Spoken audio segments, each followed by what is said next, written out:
Your camera is too good for you. Yeah, I said it. That shiny mirrorless body you spend months saving for, that lens that costs more than your rent, it's wasted on you. Most of you are driving a Ferrari in first gear with the handbrake on while texting. Let's be honest, half the people watching this right now own better gear than 90% of working photographers from 15 years ago, and still take photos that look like they were shooting a potato during an earthquake. You buy the camera, you buy the lens, you buy the bag, you buy the filters, you buy the memory cards, the pro strap that makes you look like a National Geographic photographer, and then you go outside and shoot everything in auto. Congratulations! You just turned a $2,000 camera into an expensive phone with worst battery life. Here's the truth nobody wants to hear. Your photos suck because of you, not because of the camera.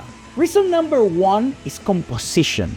You still put the subject dead center like it's a passport photo. Rule of thirds, leading lines, negative space, nah. Just blast away and hope that the camera's smart features will save you. Spoiler, they don't. Reason number two will be light. You walk past beautiful golden hour light like it's a tax bill. Then you complain your photos look flat at 2 p.m. under harsh sun. My friend, the sun is not the problem. Your decision making is. The reason number three will be that you never actually practice. You watch 47 YouTube tutorials, including mine, then open Instagram and scroll for 3 hours. Watching other people's photos doesn't make you better.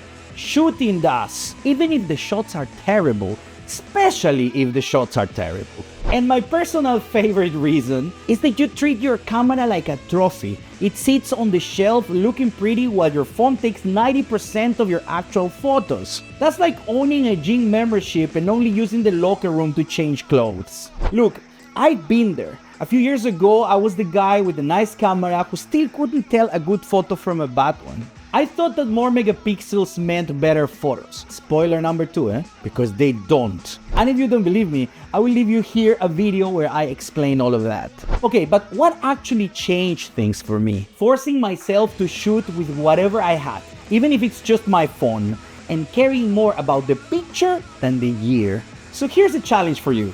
This week, grab the camera you already own, or your phone, doesn't matter. Go out and take 20 photos. Not 200, 20. At this time, actually think about the light, the composition, and why you're pressing the shutter. Then pick your favorite one and drop it in the comments. You can actually also post it in your Instagram and tag me.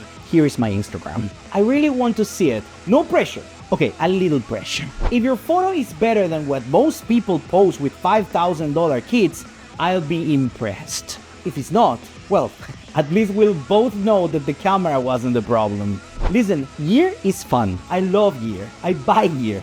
I'm looking at a new gear right now while saying all of this. But the camera doesn't make the photographer. The photographer makes the camera look good.